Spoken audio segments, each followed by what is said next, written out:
애초에 이 유형이 이렇게 변화되는 이런 과정, 그럼 이제 변화해서 이게 이렇게 변화의 역동성이 되는데, 이 변화의 역동성을 아까 우리가 본 이 방법론에서는 이걸 어떻게 만드냐 하면 이걸, 이 방법에 따라서 이렇게 인도해 나간다는 거죠. 이렇게 인도해 나가는, 이렇게 인도해. 이런 방법으로. 그래야 이렇게 잘 인도가 되지. 그러지 않고 이제 방법론을 배우다 보면 뭘 또 배우게 되냐면은 이 방법론이 아닌 것들이 있어요. 그러면 이제 바깥에서는 뭐가 있냐면은 그 방법이 아닌 이제 악순환이 있어요. 악순환. 악순환이 이루어져요.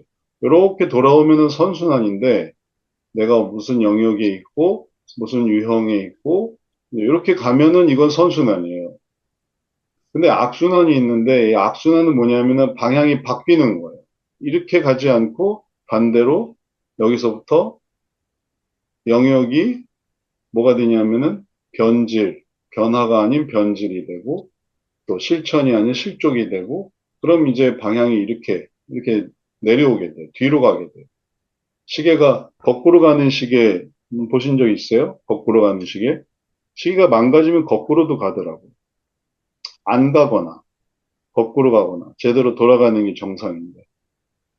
그러면은 이제 이게 결핍이 되고 소원은 상실되고 욕구는 욕망이 돼서 걷잡을 수 없고 감정은 깨달을 수 없이 감각 그 자체에 흘러서 그다음에 유형이 다 무너져요.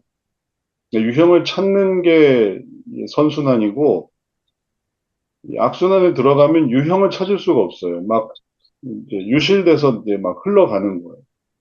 그럼 그 자체가 삶이 내 삶은 뭐 이거지 이렇게 구분하는 개념이 사라지고 그냥 삶 자체가 고통이다 역경으로 변하게 되는 거죠. 그래서 이게 항상 여기서 이렇게 되는 거에서도 악순환이 생길 수 있고 또 실천에서 변화를 이루는 요 과정 요게 선순환이지만 요게 또 다시 내려오면은 이제 변질되고 또 실족되고 그러거든요. 이렇게 하면 거기서 실족해요. 실천을 하라고 했는데 실족하게 되는 거.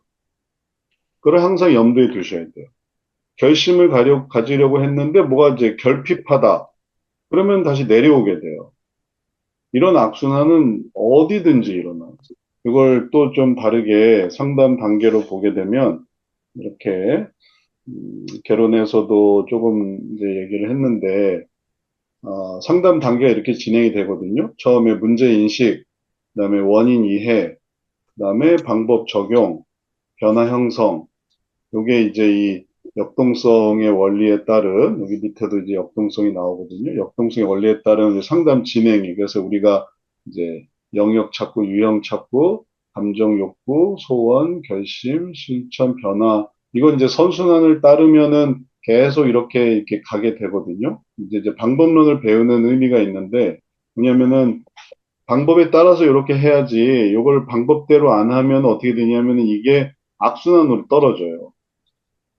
그럼 변화가 변질이 되고 실천이 실족이 되고 그다음에 계속 악순환적으로 하게 되면 왜 성경도 좋게 쓰게 하면은 선순환이지만 억지로 쓰게 하면 이게 뭐가 되냐면은 이제 악순환을 일으키는 거예요. 교회도 좋게 가게 하면 선순환이지만 나쁘게 가게 하면 그다음부터는 악순환이 되는 거예요. 실천도 막 억지로 여기서 결심을 했어요. 결심을 했고, 그다음에 실천도 좋게 좋게 선순환적으로 이루어져야 되는데, 여기서 악순환적으로 막 무리하게, 억지로, 악수도 좋게 악수를 해야 되는데, 악수를 하면서 뒤튼다든지, 아니면 꽉 잡는다든지, 아니면은 악수를 이렇게 진심으로 하는 게 아니라 뭔가 좀 받기 싫다는 느낌으로 이렇게 요만큼만 한다든지 그러면은 뭔가 악수는 악수인데 이게 악순환이 되는 거예요.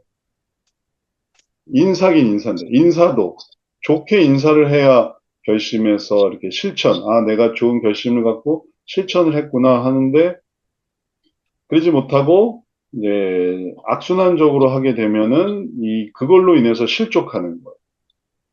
왜 그런 경우 많이 있잖아요. 신방을 하면 할수록 교인들이 떠나간다.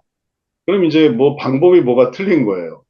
이상하다. 왜 신방을 하면 할수록 왜 멀어지지? 혹은 연락을 하면 할수록 관심을 가지면 가질수록 왜 효과가 없고 효과가 더 역효과가 나타나지?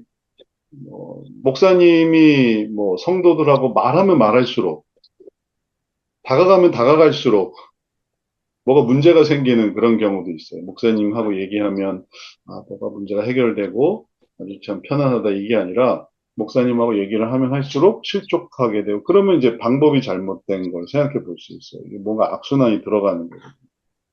그래서 이게 모든 단계에서 진행될 수 있기 때문에 변화가 변질, 뭐 유제품도 마찬가지죠. 유제품이 잘 익는 경우 있지만 유제품이 상하는 경우가 있어요.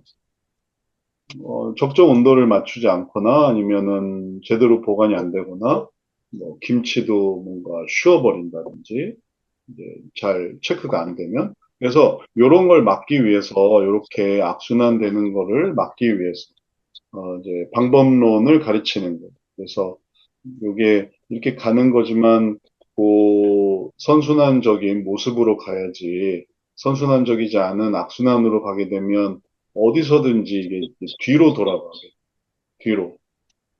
그럼 이제 뒤로 돌아가면 앞으로 가게 하려는 것과 반대의 그 현상이 생기면서 문제가 생기니까 그런 것들을 막기 위한 방법이 바로 이런 방법론의 내용이 되는 것이죠. 그래서 방법론 내용을 이렇게 하나하나 생각해 보면 그렇게 하면서 우리가 악순환으로 했던 거를 이렇게 선순환으로 바꿔야 되겠구나. 요거를 잘 이해할 수 있겠습니다. 이렇게 안으로 들어오는 거를 가르치는 거. 이렇게 하지 마시고 이렇게 하세요. 이렇게 얘기하는 거죠. 자, 제가 뭐 간단하게 방법론의 의미를 심화 수준에서 잠깐 얘기했고요. 정지훈 집사님 오셨는데 한 말씀 해주세요. 그동안 왜 이렇게 바쁘셨어요? 안녕하세요. 네. 네.